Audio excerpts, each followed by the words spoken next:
Sketches Among the Ruins of My Mind by Philippe José Farmer. Chapter 1. Objective Time, June 1st. It is now 11 a.m., and I am afraid to go to bed. I am not alone. The whole world is afraid of sleep.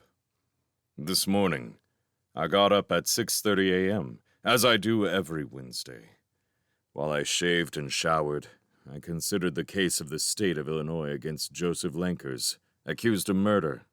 It was beginning to stink as if it were a 3-day-old fish. My star witness would undoubtedly be charged with perjury. I dressed, went downstairs, and kissed Carol good morning. She poured me a cup of coffee and said, "The paper's late." That put me in a bad temper. I need both coffee and the morning newspaper to get me started. Twice during breakfast, I left the table to look outside. Neither paper nor newsboy had appeared. At 7, Carol went upstairs to wake up Mike and Tom, aged 10 and 8 respectively. Saturdays and Sundays they rise early even though I'd like them to stay in bed so their horsing around won't wake me. School days, they have to be dragged out. The third time I looked out the door, Joe Gale, the paper boy, was next door. My paper lay on the stoop. I felt disoriented, as if I'd walked into the wrong courtroom, or the judge had given my client, a shoplifter, a life sentence. I was out of phase with the world. This couldn't be Sunday. So what was the Sunday issue, bright in its coverings of the colored comics section, doing there? Today was Wednesday. I stepped out to pick it up and saw old Mrs. Douglas, my neighbor to the left. She was looking at the front page of her paper as if she could not believe it.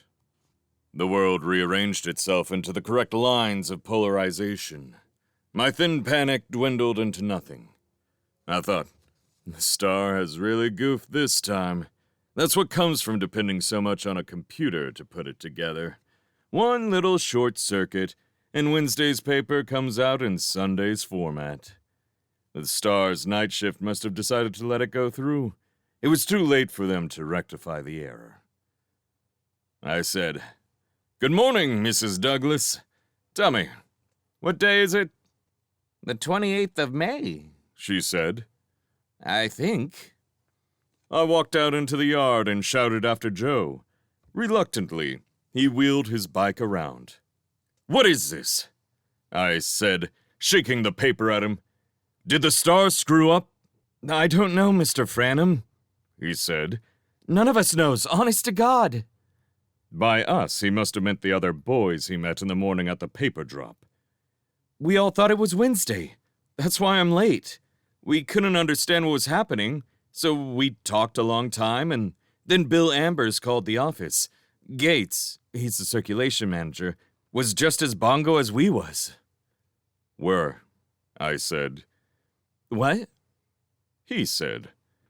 "We were, not was, just as bongo. Whatever that means," I said. "For God's sake, Mr. Franham, who cares?" "Some of us still do. All right. What did Gates say?" "He was upset as hell. He said heads were gonna roll. The night staff had fallen asleep for a couple of hours, and some joker had diddled up the computers, or—" "That's all it is," I said. I felt relieved.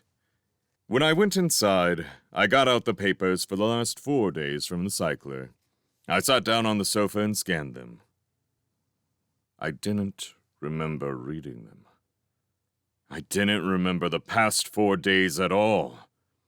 Wednesday's headline was, "Mysterious Object Orbits Earth."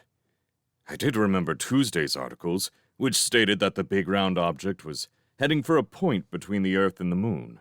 It had been detected 3 weeks ago when it was passing through the so-called asteroid belt. It was at that time traveling approximately 57,000 kilometers per hour relative to the Sun. Then, it had slowed down, had changed course several times, and it became obvious that, unless it changed course again, it was going to come near Earth. By the time it was 11 million miles away, the radars had defined its size and shape, though not its material composition. It was perfectly spherical and exactly half a kilometer in diameter. It did not reflect much light. Since it had altered its path so often, it had to be artificial. Strange hands, or strange somethings, had built it. I remembered the panic, and the many wild articles in the papers and magazines, and the TV specials made overnight to discuss its implications. It had failed to make any response whatever to the radio and laser signals sent from Earth. Many scientists said that it probably contained no living passengers. It had to be of interstellar origin. The sentient beings of some planet circling some star had sent it out, equipped with automatic equipment of some sort. No being could live long enough to travel between the stars. It would take over 4 years to get from the nearest star to Earth, even if the object could travel at the speed of light. And that was impossible. Even 1/16th the speed of light seemed incredible because of the vast energy requirements. No, this thing had been launched with only electromechanical devices as passengers, had attained its top speed, turned off its power, and coasted until it came within the outer reaches of our solar system. According to the experts, it must be unable to land on Earth because of its size and weight. It was probably just a surveying vessel. After it had taken some photographs and made some radar laser sweeps, it would probably proceed to wherever it was supposed to go, probably back to an orbit around its home planet.